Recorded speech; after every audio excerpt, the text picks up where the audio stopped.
Yeah, thank you for your question, Jure.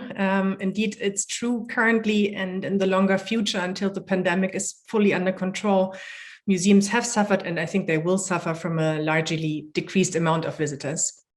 NEMO has made a survey about the impact on COVID-19 on museums, and museums responded that even after opening back up to the public, they have suffered a decrease of visitors by 50 to 75%. And that is, as he was saying, due to less tourists, but also to hygiene safety measures, which are currently decreasing the museum capacities. One person per 20 square meters is not a lot of persons in one room. So when we're talking about financial support packages, especially the ones during the pandemic, the governments have supported basic costs like salaries and rent, for example, to make up for the lost income. But I think next to the emergency financial support for the basic costs, it would also be great to invest in new offers to adapt to the situation, because as we've just realized, the situation is not an emergency that's going to be over tomorrow. So developing, for example, open air offers or digital solutions, continued.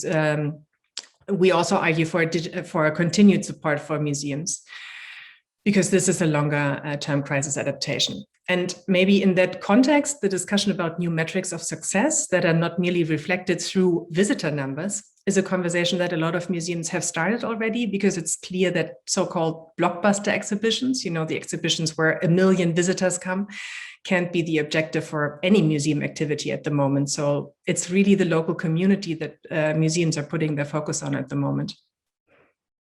So I really hope that they can return in part to their former business model, because what really makes culture so nice and appropriate and good for everybody is to connect with other people through culture, right? It's not so much about looking at the stuff, but really enjoying it with other people together. So you really want people to come together. And I really hope that we can get rid of the social distancing rules, and that we don't have to keep them up forever and ever and ever.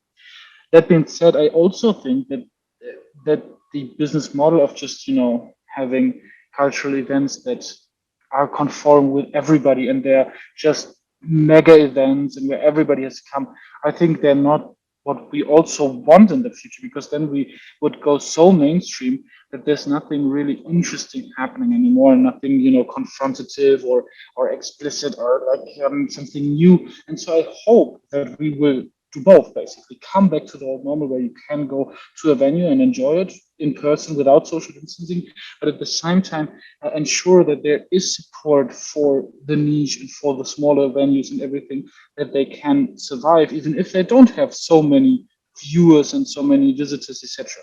So I think we need both, actually.